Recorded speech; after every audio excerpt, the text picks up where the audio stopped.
Welcome to Production Value Matters, the business event podcast, brought to you by Byrne Production Services. Here, we explore the different ways business events can bring value to your organization, the latest technological advances in the event space, as well as providing you with actionable strategies to make a business event a success. Let's create an exceptional event experience. Hi, and welcome to another episode of Production Value Matters, the business events podcast. Today, we're doing a really special episode on sustainability in the event industry. And I'm really honored to welcome my colleague and friend, Natalie Lowe, who is with Celebrate Niagara and also the founder of the Event Sustainability Forum. Natalie, as a way to start off, why don't you tell everybody a little bit about your background? You bet. So I've been in the hospitality industry for a really long time. Started off on the hotel side, went to Ryerson at that time, TMU, came out to Niagara about 27 years ago. And I've had my company Celebrate Niagara for about 18 years. About 6 years ago, I got really scared when I saw what was happening with the environment and recognized that I might be part of the problem side, not part of the solution side. And I kept kind of waiting for somebody to do something because I thought somebody would. And when nobody really seemed to step up, I thought, well done is better than well said. And so I decided to get involved. Excellent. And that's when you founded Event Sustainability Forum, or did that come later? Yeah. So TSEF, or the Sustainable Events Forum, is what we call it. But it's probably not a great name. I think it started off as the name of an event, and then it just sort of rolled out from there. The idea was we just wanted to bring everyone together to start talking about the really harsh effects of our events on the planet. And from that, I got asked to speak a lot, and we just never really addressed the name. So we do call it the Sustainable Events Forum, or TSEF. And, we'll talk a little bit about, can any event ever really be sustainable? So that might come up a little bit later. Yeah, absolutely. So for those of you listening, usually we do a lot of formal questions, but because Natalie and I know each other so well, we just thought we would go into a sort of more informal discussion about this. And Natalie is such a wealth of knowledge on this subject and a fellow Canadian. High five.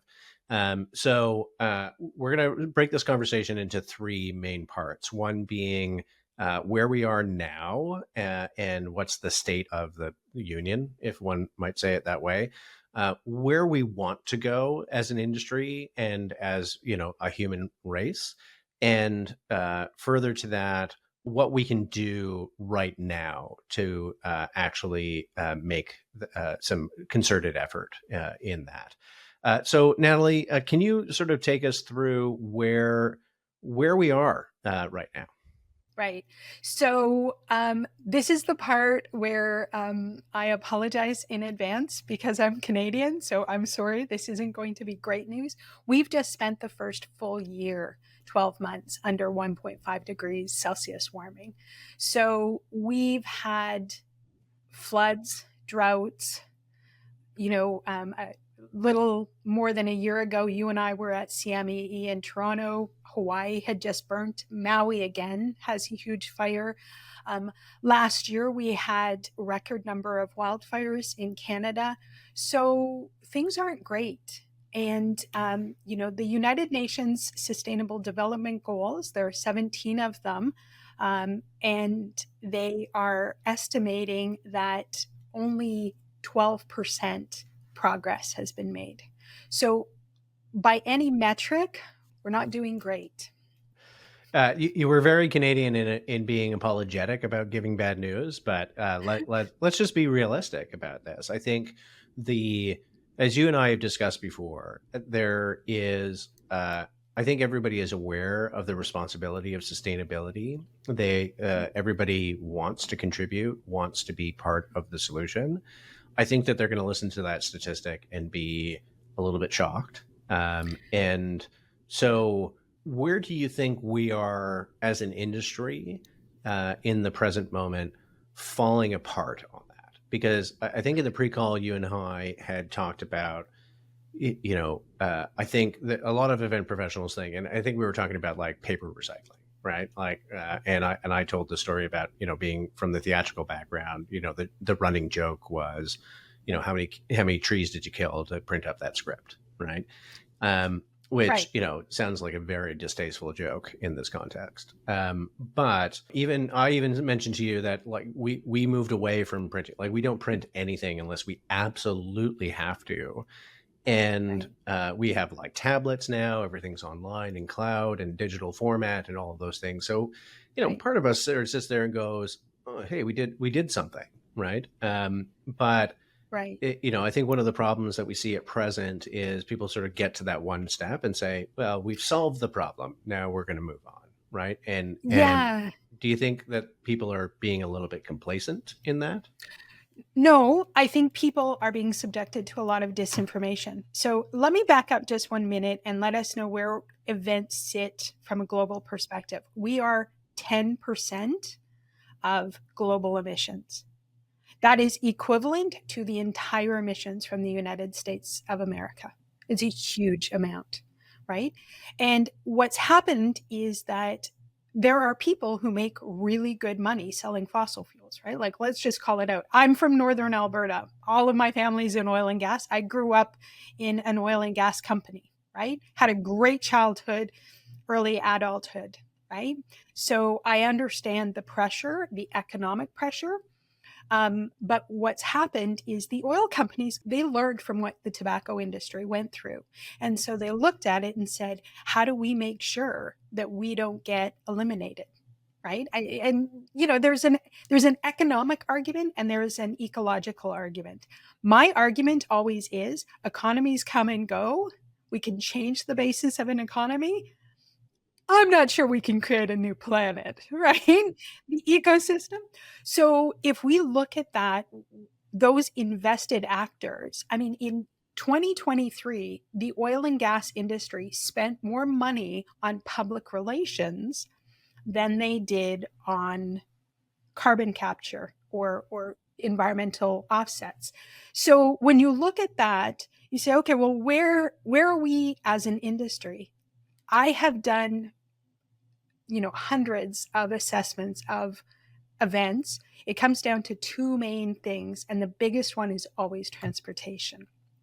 So if you look at where you are holding your event, the destination holds the key to sort of, those things like recycling and water and energy management, but they are a very small amount. So you and I are both business people, and we look at something called the Pareto principle, right? 20% equals 80% of your results, right? It's a rough.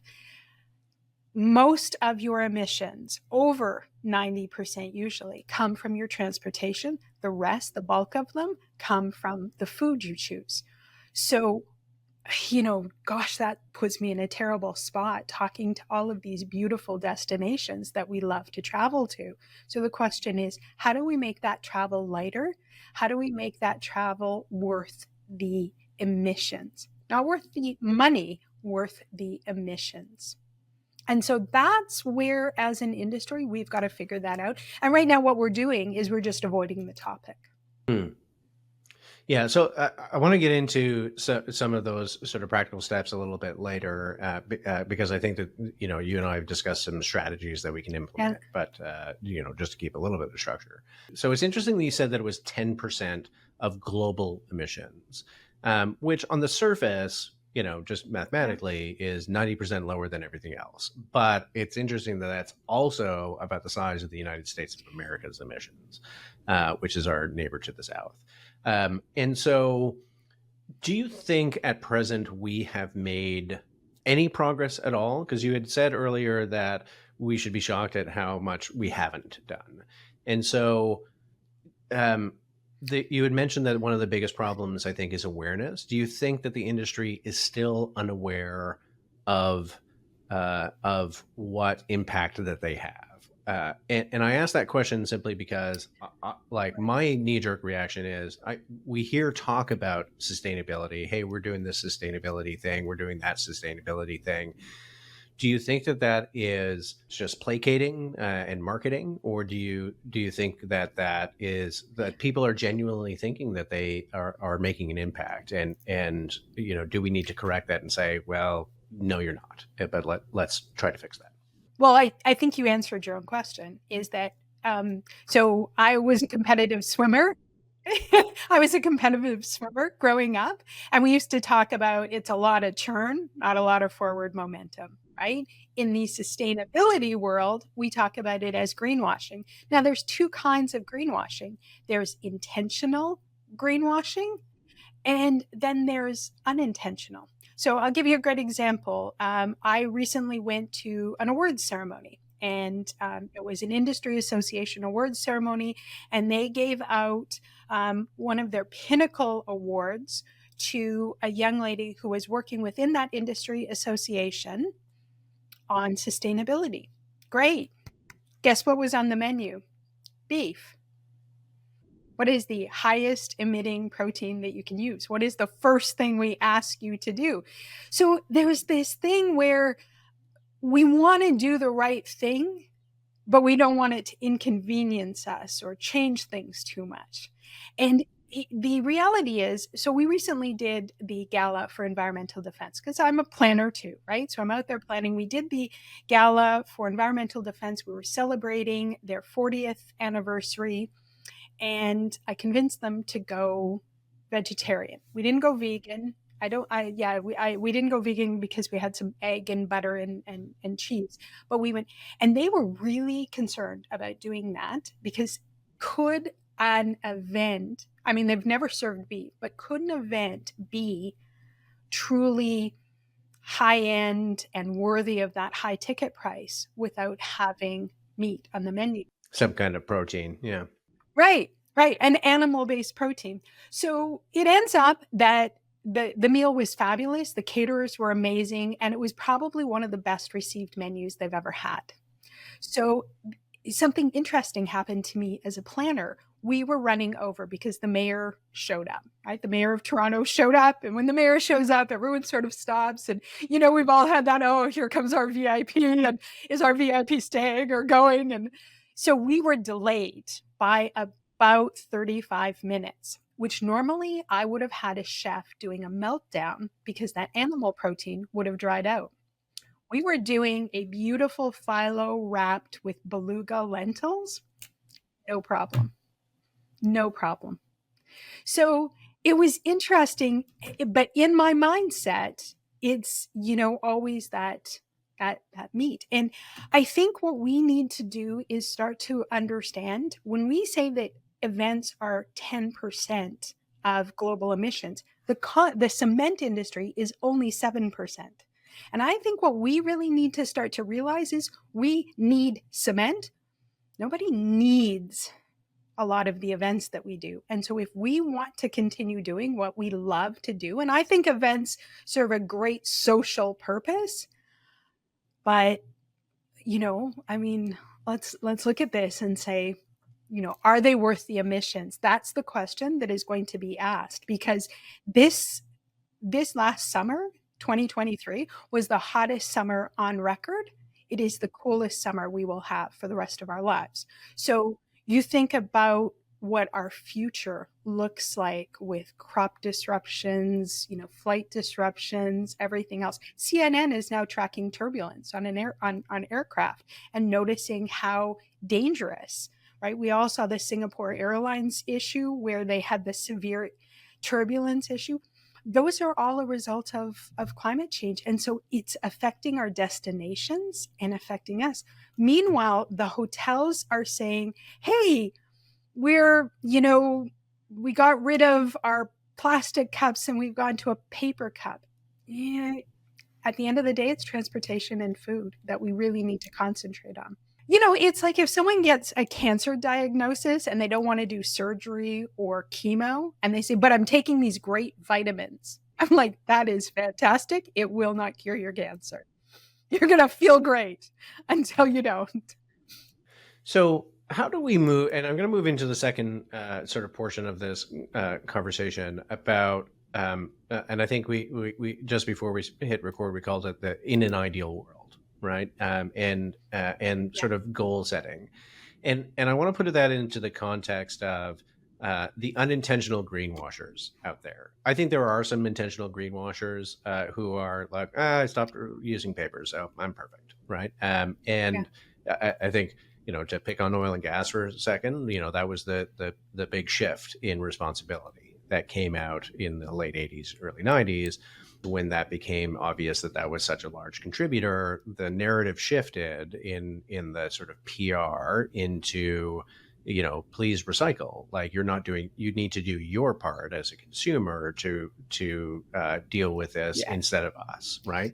And so going into sort of the next part of this Yeah. discussion, what does an ideal world look like for the events industry? Like, where do you sort of envision, let's wave a magic wand and use AI and use whatever to say, like, here's Vision 2030 or something like that, of where we are as an industry in that next 15 years of, have we reduced, is it the industry has adopted a no animal based protein standard? Is there a power standard? Is there a standard that we all adopt in the industry to calculate emissions? So where do you sort of see the in an ideal world in that next where we need to go?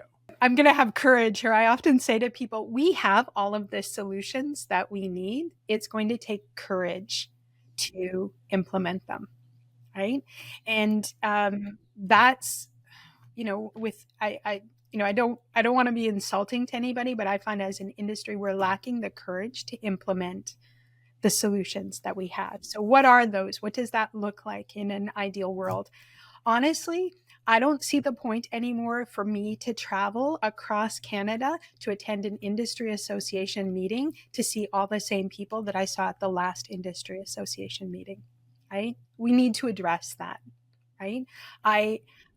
So if we're looking at what companies that are doing this well are doing, they say, where are most of our employees or where are most of our members? Let's meet there because it reduces the overall travel.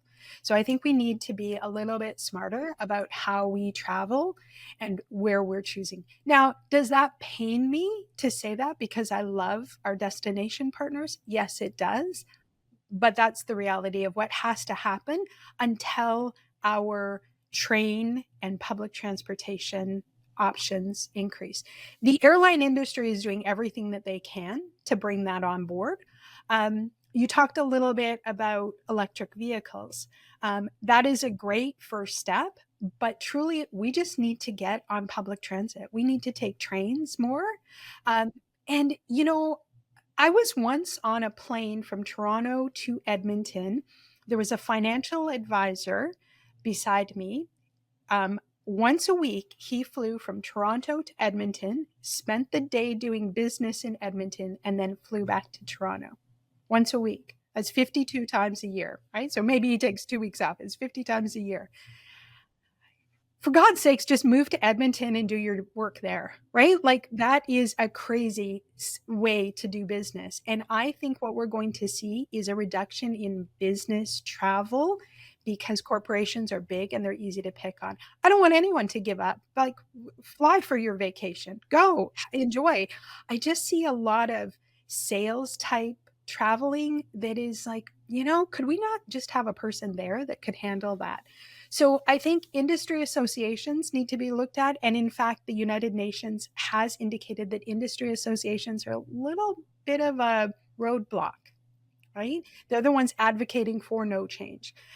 I recognize face-to-face is so important, but where we can, we should be using this, right? Like, you're in Toronto, I'm in Niagara. 10 years ago, we would have done this in person. We don't need to do that anymore. So we really need to do that.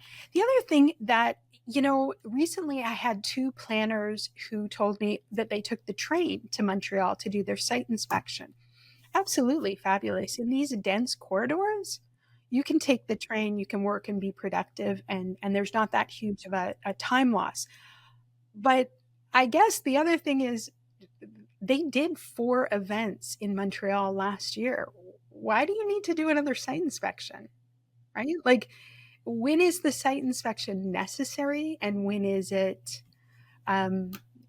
maybe just additional travel? So I think that we really need to look at in Canada, we are at a disadvantage because of our huge distances.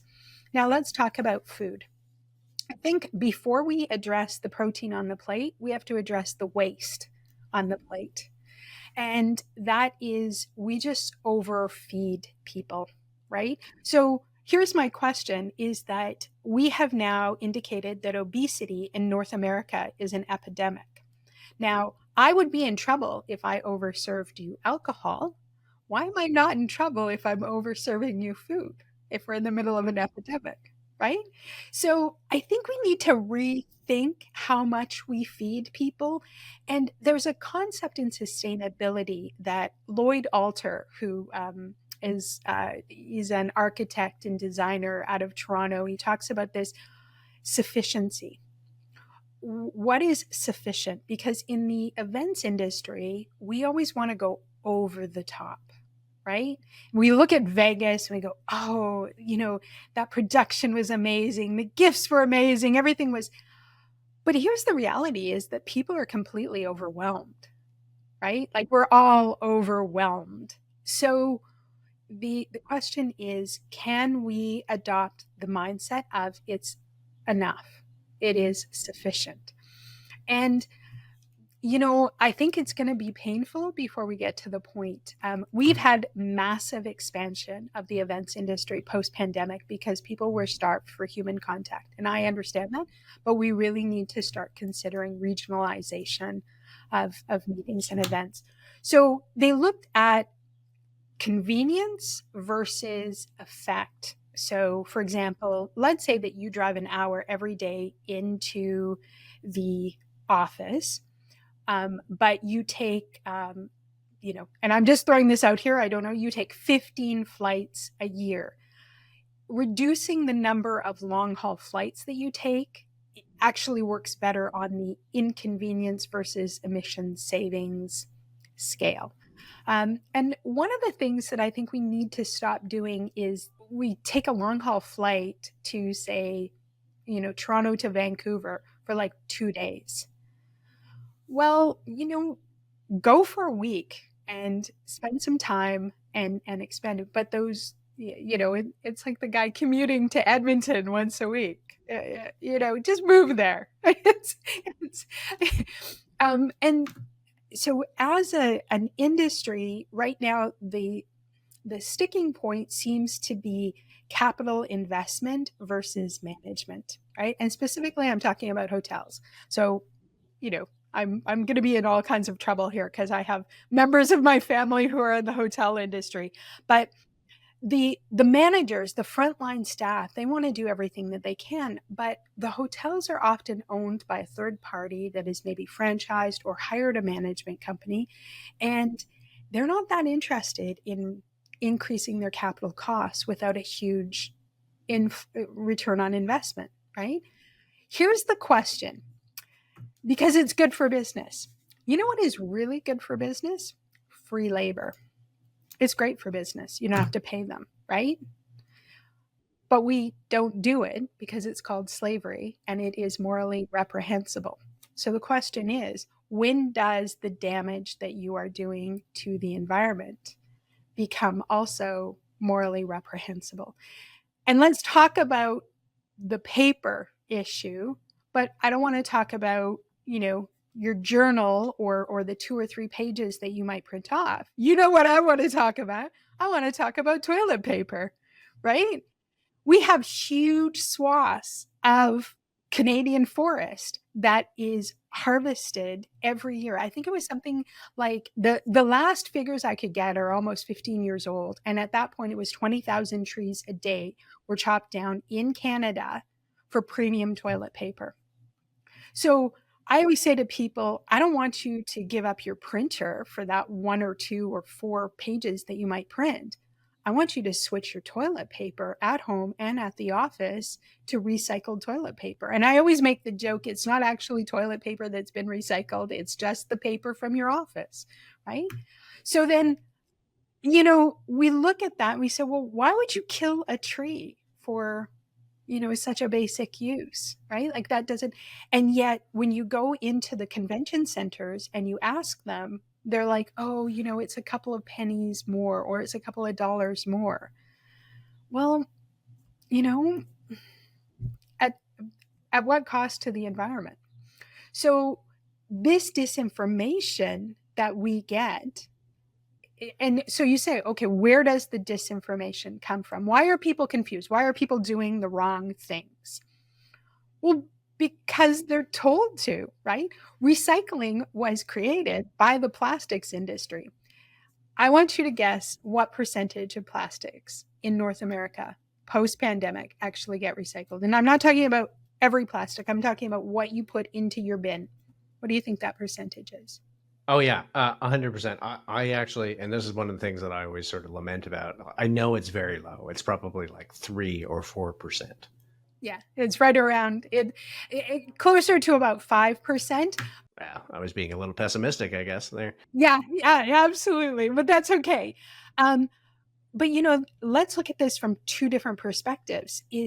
One is that the plastic is a fossil fuel. So the oil companies, when oil and gas consumption started to drop because of increased fuel efficiency and people were buying smaller cars, they turned to the plastics industry and started selling their wares, right? Good salespeople, you can't fault them. They took a problem and they created.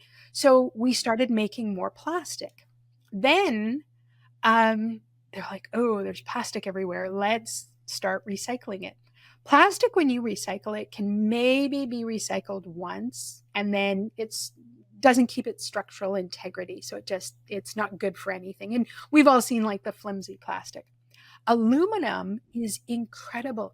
You can take aluminum and just recycle it again and again and again and again forever. It never loses its structural integrity.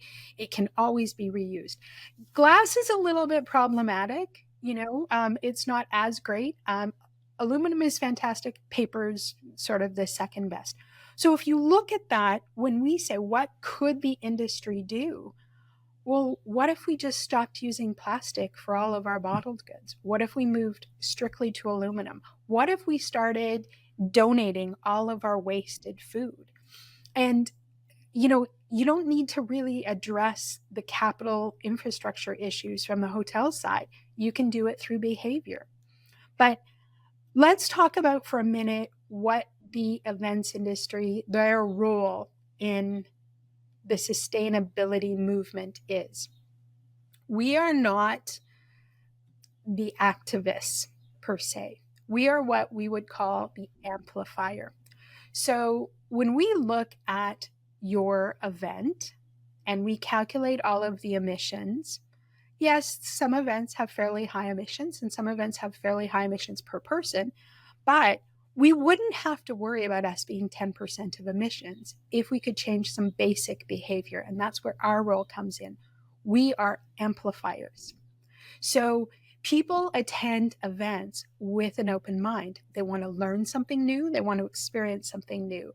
So the ideal role, you've asked for that sort of, blue sky, is that events become the place where we normalize low emission behavior, where we all take the train to Montreal instead of flying, where we try out some, plant-based menus, where the excess food is donated locally, where there's no plastic on site, right? And our events become a way for people to view their everyday activities differently. I love you positioning events as the torchbearer or the demonstration of that sustainability, and events come from a world of art and performance and hospitality and sort of that blending of it. And so art, in my experience, has always been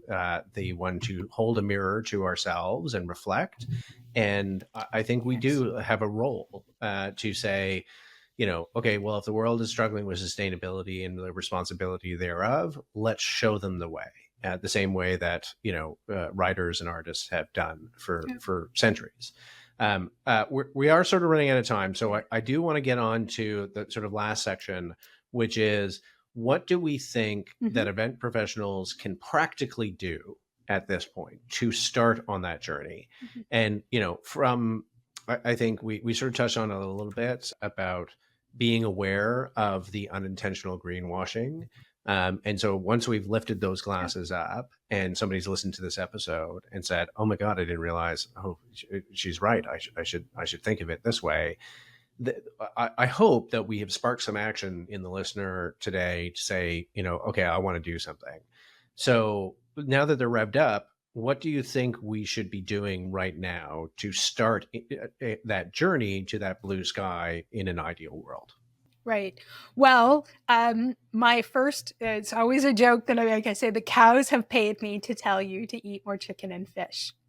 Dairy products are incredibly harmful to the environment. And I want to explain for just a second why that is. So, cows naturally, through no fault of their own, give off a climate gas called methane. So you know it as natural gas, and they tell you it's natural and wonderful, and it is natural, but it's not so wonderful because methane heats the planet at, depending on who you ask, up to 90 times more than carbon. So please, on behalf of the cows, eat more chicken and fish, right? Now, the chicken and fish, ask me, please eat those vegetables, right? So, but the return on investment of just consuming less beef is vital. And if you think the beef industry isn't selling to you, there is now, I just found out there is actually a beef, in Dallas, they've set up a command center where they watch on social media to see if anyone goes anti-beef. But us cows, we're on to you. So eat more chicken and fish. The second thing is, you got to handle your waste. You just have to handle your waste. In Canada, we are grateful to have this amazing guy, Ben Legy, out of Vancouver. And Ben teaches chefs how to reduce their waste. There's two kinds of waste. There's kitchen waste and plate waste. Plate waste is, you can't deal with it. It can only be composted. But the United States actually created a food waste hierarchy, and it's on our website. You can download it. We got permission actually from the city of Edmonton. You can download it and look at it on how to get a handle on your waste. 60%, well, 58% of all the food consumed in North America is wasted, right? It's a huge source of emissions. So eat less beef, absolutely control your waste. And I want you to look at plastic as poison and act accordingly. Now, we know that alcohol is poison, and so we're careful with our consumption of it, right? Is that if you drink too much, you can get alcohol poisoning. It can make you sick. I want you to start thinking of plastic the same way, right? And I tease people, if they give me something in plastic, I'm like, are you trying to poison me? Like, should I bite into this juicy red plastic apple? And we can have a little bit of a sense of humor about it, but the long tail of plastics is huge, and we use a ton of it.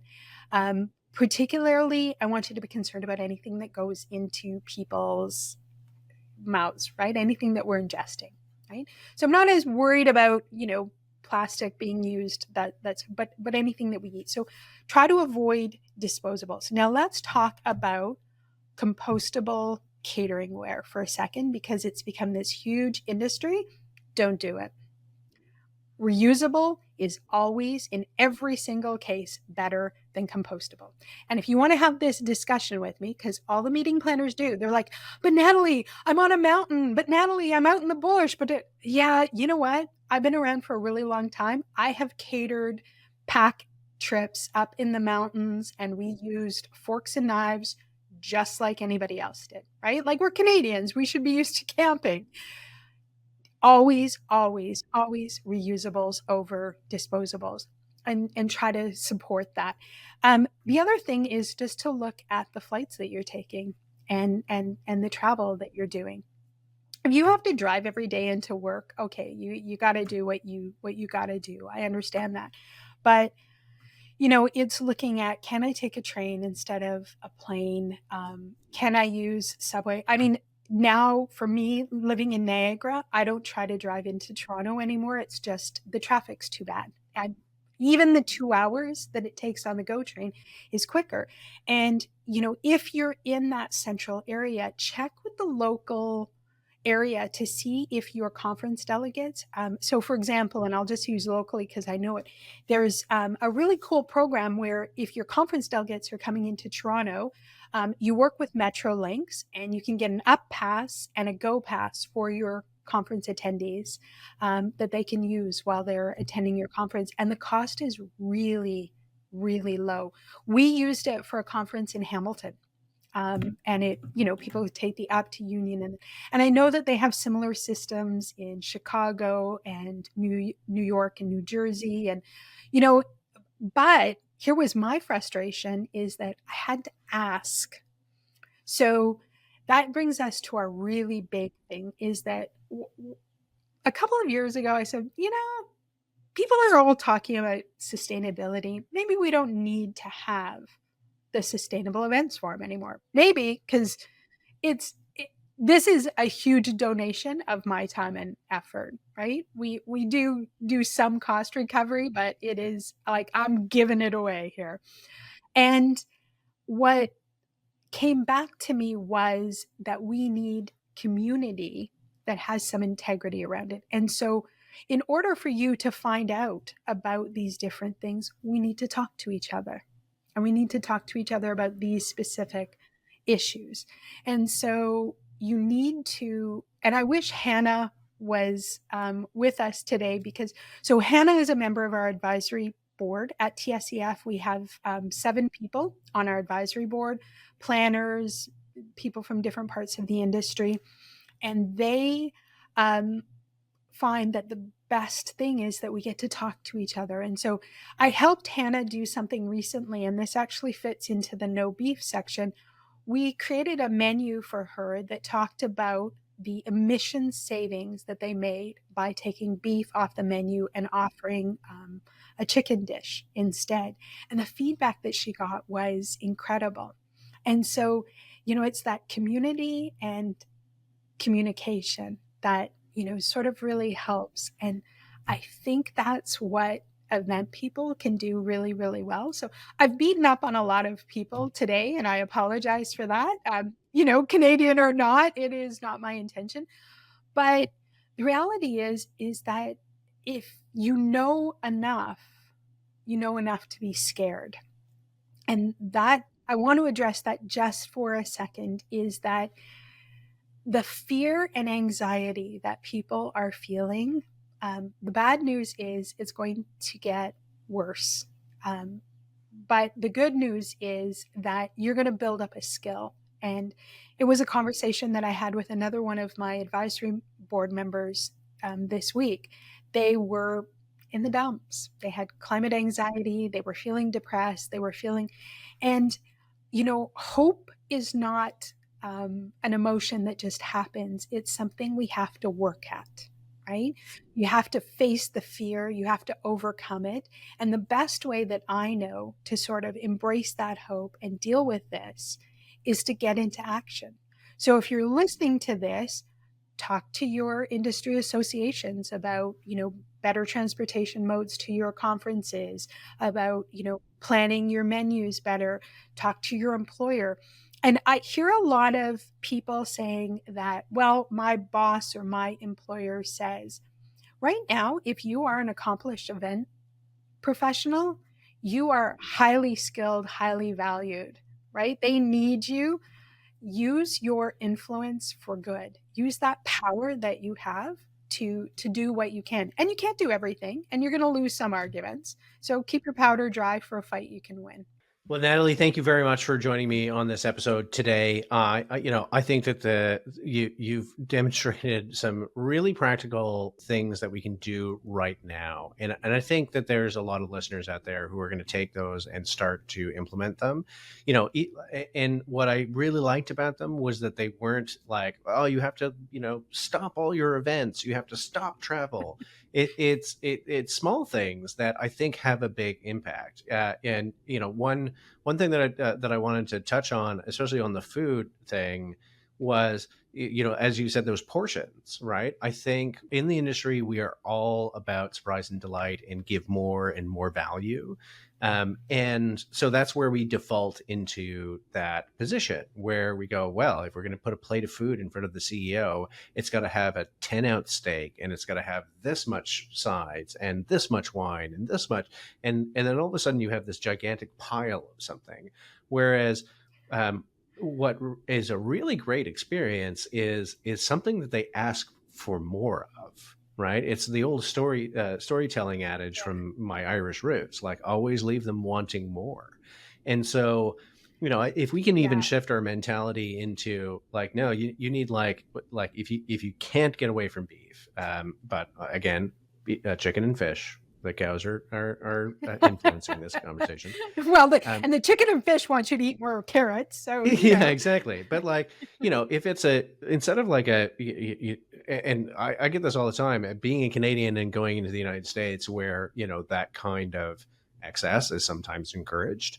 I will look at the plates and I will see like this gigantic, like even if it's chicken, you'll have this gigantic piece of chicken and all these sides, and all I want them to be is like the plates are designed so that there's a big ring around them, and you're supposed to put it inside that ring. And I always look at the plates and go, oh my God, why is it so large? Anyway, thank you very much, Natalie, for joining us on Business Events Podcast. And I really appreciate this, and I can't wait. Hopefully I'll see you at CME in about a month. Absolutely. I will see you there. Thanks so much. Production Value Matters, the business event podcast, is brought to you by Byrne Production Services. To find out more about Byrne Production Services and how putting on events can drive value for your business, visit byrneproductionservices.com. Make sure to click subscribe so you don't miss any future episodes. And on behalf of the team here at Production Value Matters, thank you so much for listening.